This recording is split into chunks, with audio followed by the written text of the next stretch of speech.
Mangosteen mukbang. Okay guys, so I got mangosteen here.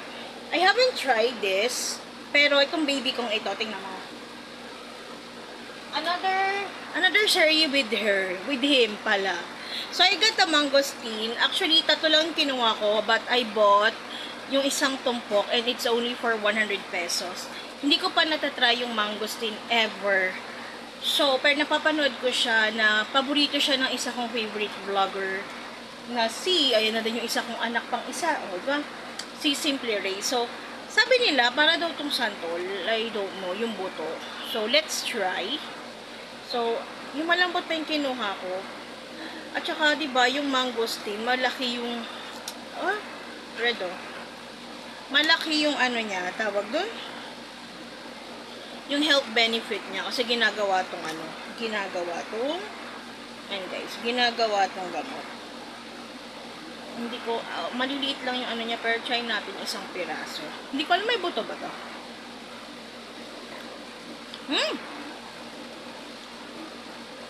Para siyang lansones, pero, ano siya, tawag ba?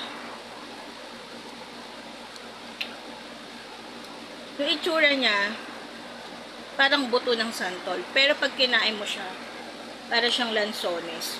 Pero na walang buto. Ayan.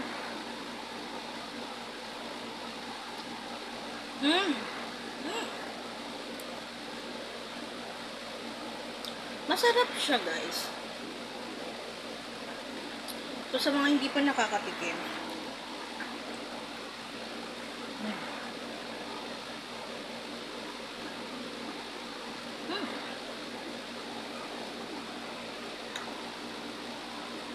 May buto.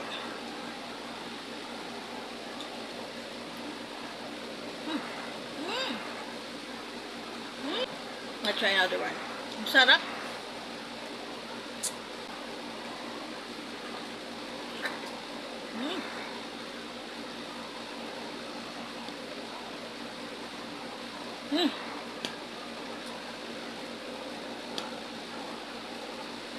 Sarap siya, guys.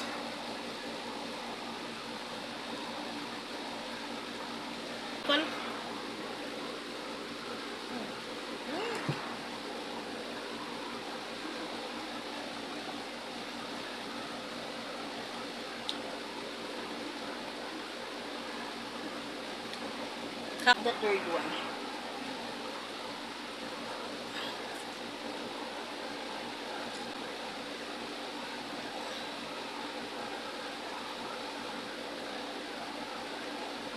Masarap pala to.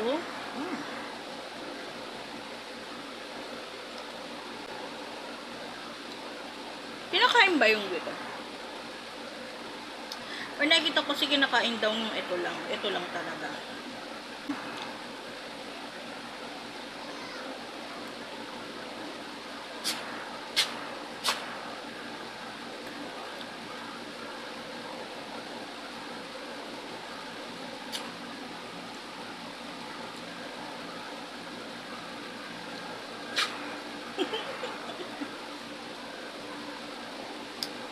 Isang upuan lang yung mangosteen and approve siya sa akin. In fairness, masarap siya.